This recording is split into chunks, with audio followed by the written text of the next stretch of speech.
David Johnston. Thank you very much, Mr. Brown. It's a pleasure to serve under your chairmanship. I congratulate my honourable friend, the member for South West Bedfordshire, on securing this debate. He and I got talking a few weeks ago because I asked a question at Prime Minister's Questions 2. And in that question, I quoted some figures about the growth in my constituency. The largest town, Didcot, is set to be 42% larger in 2027 than it was just a decade earlier. Wantage and Grove, the second largest area, is set to be 59% larger than it was just a decade earlier. And there are thousands of houses also going into the other two towns I represent, Farringdon and Wallingford, and the 64 villages I represent too. And we found in talking we would be better combining forces and with other colleagues who are here, which I'm pleased to see, because we've all got a very similar issue. Now, people will know what those growth figures means. It means it's harder and harder to get a GP appointment.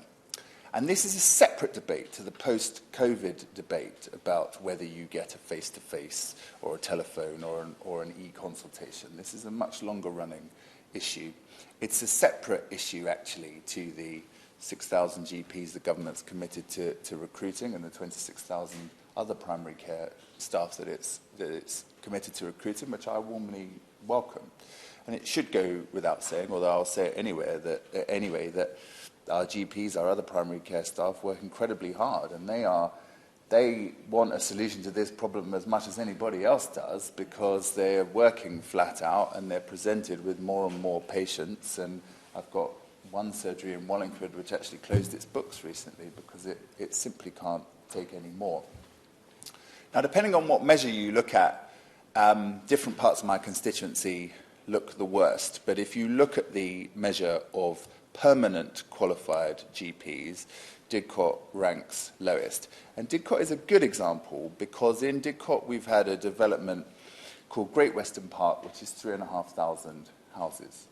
Now, on the basis of 2.4 people in every house, that's actually 8,400 people being added to the constituency.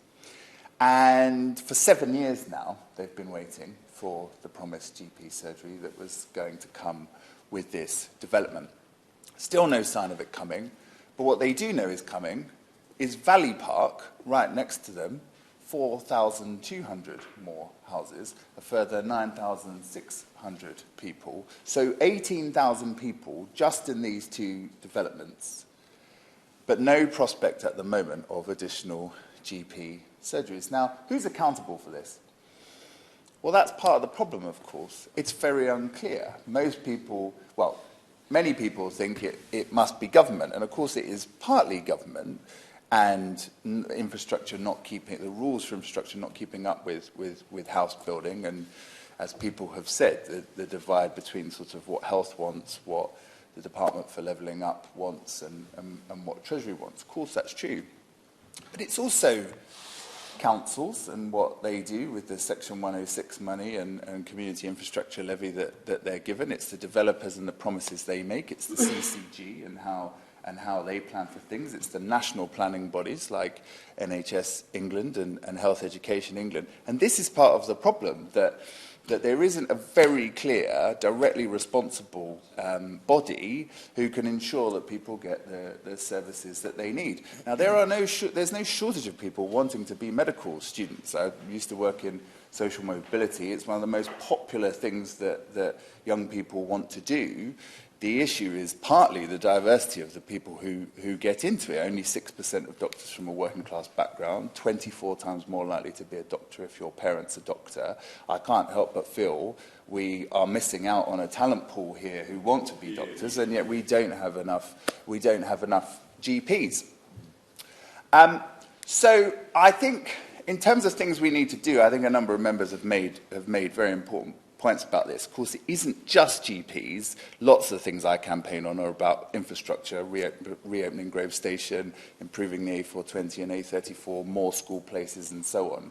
But for this, I think there are really three things I would draw attention to. First, we need the infrastructure in first. before the houses go in. And in this case, this means knowing precisely who is going to run the GP surgery and having them signed up with the contract to do so before we start. We recognise most GP surgeries are private businesses. It shouldn't be as difficult as it is to get somebody committed to this and to know what we're going to do with the money. The second point is I'm not persuaded that we shouldn't have a limit to the number of patients that a GP or a practice should have. It would be extraordinary in other fields if we didn't have a limit on the number of people that we thought were suitable. So I totally accept areas are very different, but we surely can have an upper limit that triggers additional services once it's reached or exceeded, as it clearly is in my constituency as others. And the third is this point about the talent pool. I really do feel that we've got shortages of all sorts of things in the country, but here we've got a lot of people wanting to do it. We're not using them, and we could be much better at recruiting people. Because in concluding, Mr. Dowd, we're not going to solve this today. I look forward to what the Minister has to say. But if we want people to not feel houses are a curse on their local area, they need to know their quality of life won't decline. And that means putting in the right infrastructure, particularly GP surgeries.